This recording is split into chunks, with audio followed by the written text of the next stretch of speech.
Oh yeah, she is looking mighty fine today. Damn it, I forgot my keys. All right, got my keys. So, back to business. So, today, Ryan and I, we are leaving for Jeep Beach in just a couple hours here. But of course, we do have one more install that we have to do. Unfortunately, I'm not talking about my wheels and tires. The wheels and tires actually did not come in time for me to mount on the Jeep to take down to Daytona. They actually will be here while I am down in Florida. So that is the bad news. But the good news is we do have one more install that we're gonna do before Jeep Beach, and this one should not take very long at all. So instead of mounting the wheels and tires today, we are gonna be mounting a speed pole. If you have seen Ryan's video, he actually put 2 of these in his truck bed. This company, the guy who runs this company is really, really nice. Damn, these stuff. So he had sent out a speed pole for us to mount on the JL tailgate. He has not had anybody mount them on the JL yet, so he sent us a couple of different mounts here. I think we are going to go with these 2 smaller ones. This way we could fit them right here behind the tire on the tailgate. So, get started. We're going to rip this plastic off and see what we're dealing with.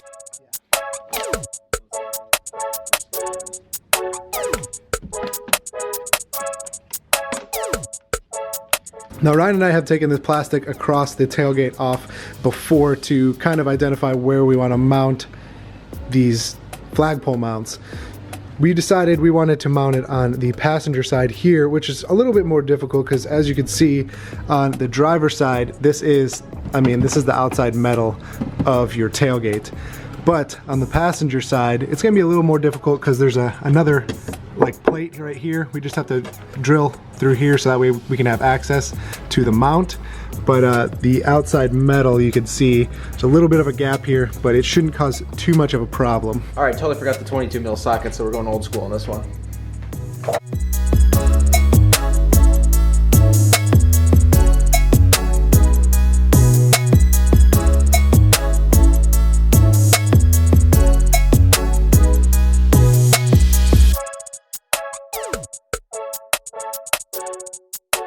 So just using this template here, just measured this out.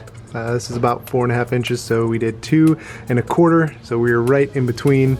And then you just pick a couple of these holes and drill them out for the mounts. Simple as that. And now for something that you don't really look forward to doing to a brand new body on a Wrangler.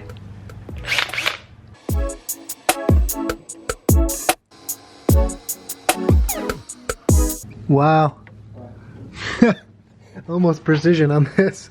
There's the top hole, and then the bottom hole. Through the plastic? It went through this plastic right here on the bottom. It's fine, it's just like a mount for the wiring harness. It's not the actual wiring harness. But it's funny that you just missed it by maybe, I don't know, 1/8 of an inch, 1/4 of an inch.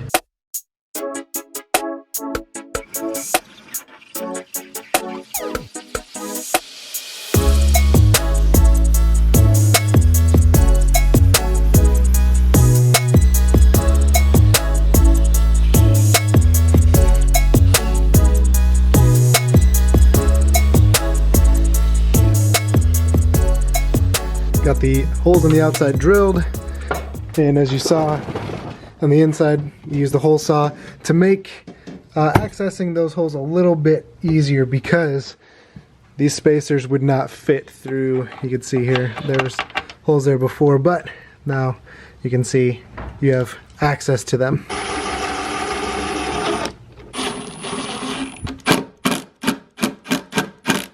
And then we have the base plates mounted, you can see really sturdy, and they blend in with all the rest of the black accents and mounts that are already on the back of the Jeep. And on the inside, this will all be covered with the plastic, but you can see we have the mounts on the back here, easy access because we drilled it out.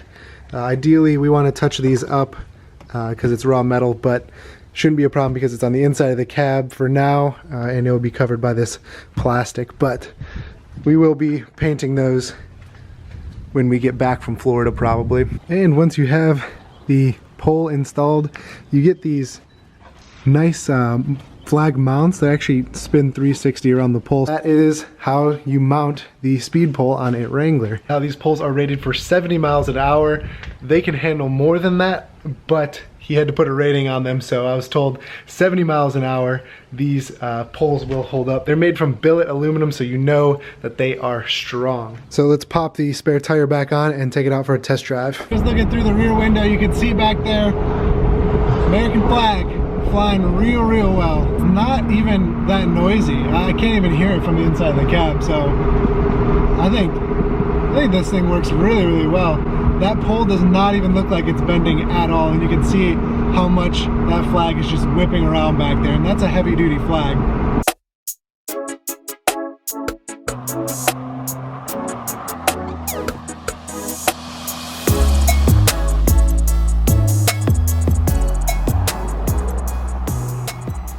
We are back at home. That is the install, guys. That is how it drives, and honestly it didn't make that much noise, and it's super easy to install. Check out SPEEDPOLE.com. He's a really awesome guy. He has a ton of different products. Actually, Ryan also has a GoPro pole that's made of the same stuff, so we're gonna take that down to Daytona as well. I just wanted to get one last video up for you guys before we head down to Florida. So this is gonna be it. You guys will probably be watching this as we are driving down. It's about a 13-hour drive for us. So unfortunately we couldn't get the wheels and tires on in time. We did mount the speed pole, but when we come back from Florida, be ready guys. We do have my tires already in. My wheels will be here by the time I get back from Jeep Beach. That way when we come back, we will finally be able to mount the wheels and tires and put them on the Jeep. I know pretty much every video since I've announced my wheels, everybody has been wanting to see them, and I mean it takes a little longer to get custom wheels, especially custom painted from RBP and all that kind of stuff. They will be here by the time we get back from Florida. But that'll do it for me today. I do have to actually start packing for Florida, and we are gonna leave here in just a couple of hours, so I have to clean this whole mess up. So thanks again for tuning in. Leave this video a big thumbs up if you enjoyed it. Leave some comments below. Don't forget to subscribe, and we will catch you in Daytona.